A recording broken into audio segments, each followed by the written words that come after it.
Oi, pessoal! Hoje nós vamos falar sobre os números complexos na forma trigonométrica, mas primeiramente nós falaremos sobre a representação geométrica de um número complexo. Aqui nós temos o plano de Argand-Gauss, também chamado de plano complexo, né? Onde como é que eu vou representar o número complexo? O eixo x, ele representa o eixo real e o eixo y representa o eixo imaginário. Então, se eu quero representar o número complexo Z1, 4 mais 3i, ele é 4 na parte real e 3i na parte imaginária. Então, esse é o número Z1. O Z2 é o menos 4 menos 3i. Então, vai ficar menos 4 no real, parte imaginária, menos 3. Este é o Z2. O Z3 é menos 4 mais 3i. Então, ele fica aqui. O Z4 é 4 menos 3i. Então, é este ponto aqui. Já o Z5, ele é 1 menos 2i. Aqui. E o Z6, ele é um número real. Se ele é um número real, ele vai ficar sobre o eixo real. Então, o Z4, ele é 4, né? Então, vai ficar aqui. O Z7 é um imaginário puro. Então, ele vai ficar sobre o eixo imaginário. Então, ele é o 5i, e marcamos ali. E o Z8 também é um número real, marcamos aqui.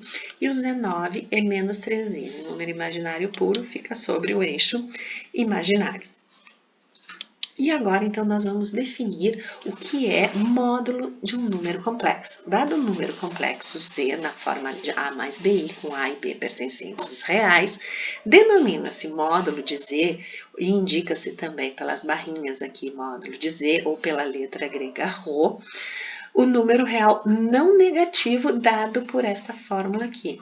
O que é essa fórmula aqui? Ó? Então, vamos analisar geometricamente, que fica mais fácil para entendermos. Eu tenho um número complexo, onde eu marquei aqui o afixo dele, o P.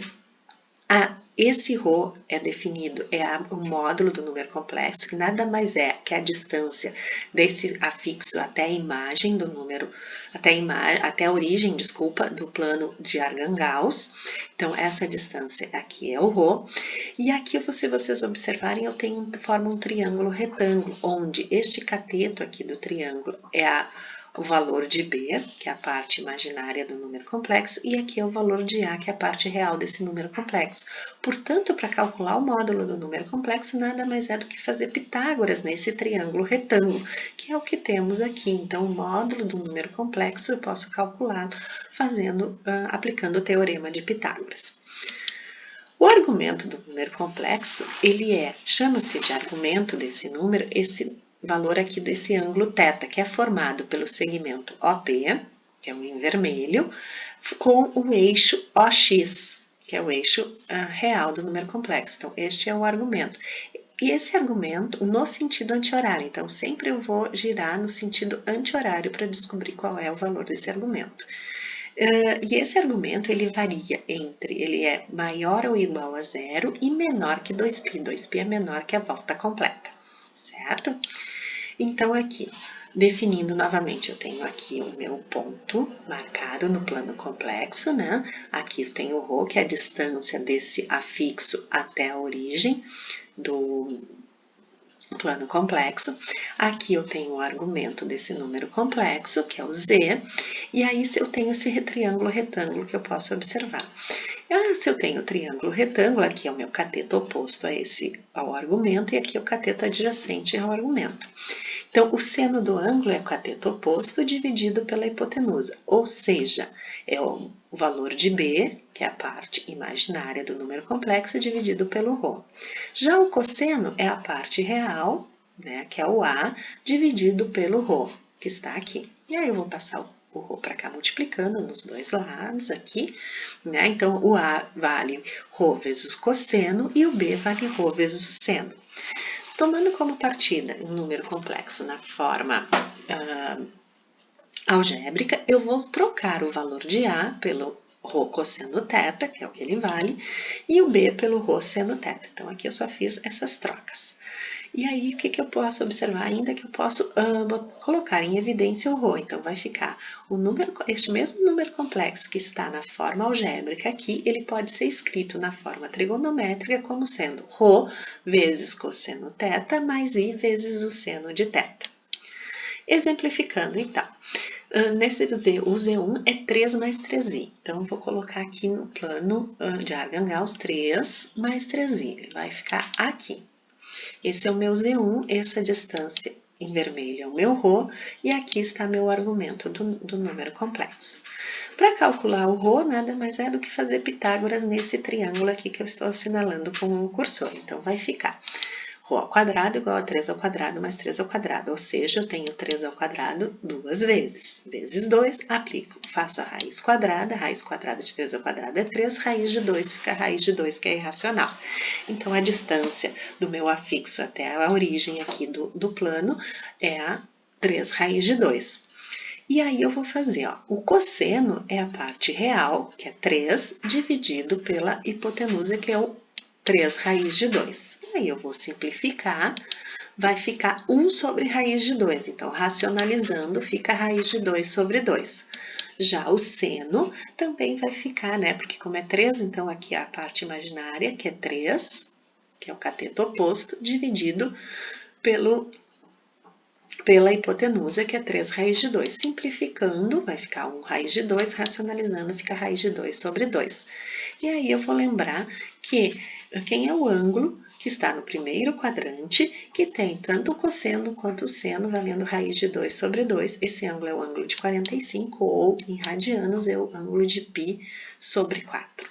Então, se eu vou escrever esse mesmo número Z1 na forma trigonométrica, ele fica ρ vezes o cosseno de π sobre 4, mais I vezes o seno de π sobre 4. Ou isso tem uma forma mais simplificada, que é Z1 igual a 3 raiz de 2 vezes cis é cosseno e seno de π sobre 4. É uma forma abreviada de escrever isso que está aqui dentro do parênteses. O segundo exemplo é 4 menos 4 raiz de 3. Colocando no plano de Archan-Gauss, eu tenho esse ponto Z2 aqui, o afixo do Z2, o ρ é essa distância e o ângulo θ é este ângulo aqui, certo? Para calcular o ρ, faço Pitágoras, então vai ficar 4 ao quadrado mais 4 raiz de 3 ao quadrado, ou seja, 16 mais 16 vezes 3. Aqui eu tenho 3 vezes 16, aqui eu tenho 1 vezes o 16, então eu tenho 4 vezes o 16. Faço a raiz quadrada de 16 é 4, a de 4 é 2, dá 8. Então, o ρ vale 8. Né? E aí, descobri o ρ. E como é que eu vou descobrir, então, quem é o argumento? Lembrando, o cosseno é a parte real, que é 4, dividido pelo ρ. Simplifica, dá 1 meio. O seno é a parte imaginária, que é o b menos 4 raiz de 3, dividido pelo ρ, que é 8. Simplifica, fica menos raiz de 3 sobre 2. E agora eu tenho que ver quem é o ângulo, este aqui, é o ângulo ali, chamado de argumento. Então, eu vou lembrar do ciclo trigonométrico. O cosseno vale 1 meio, então o cosseno vale 1 meio aqui, né? E aí eu fico, bom, pode ser este ângulo ou este, mas como eu tenho o seno vale menos raiz de 2 sobre 2, é este ângulo aqui, que é o 300 graus em radianos, que é o 5π sobre 3. Então, eu sei que o meu argumento vale 5π sobre 3. Escrevendo este número, então, na forma trigonométrica, será 8 vezes cosseno de π sobre 3, mais I vezes seno de π sobre 3. Na forma mais enxuta, fica 8 vezes cis, 5π sobre 3.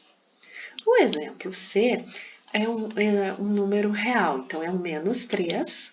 O ρ, eu nem preciso fazer Pitágoras, porque a distância de menos 3 até aqui, a origem, é 3. E o ângulo aqui está representado aqui. E este ângulo eu também sei que ele vale 180 graus, ou seja, π. Então, aqui eu sei que o ρ vale 3 e que o argumento vale π. Escrevendo esse número Z3, fica Z3 é igual a 3 vezes cosseno de π mais I vezes seno de π. Na forma abreviada, 3 vezes cis π, certo? E o último exemplo será o Z4 é 4i, então ele é um imaginário puro. Daqui eu tenho o ρ e o ângulo aqui, o argumento.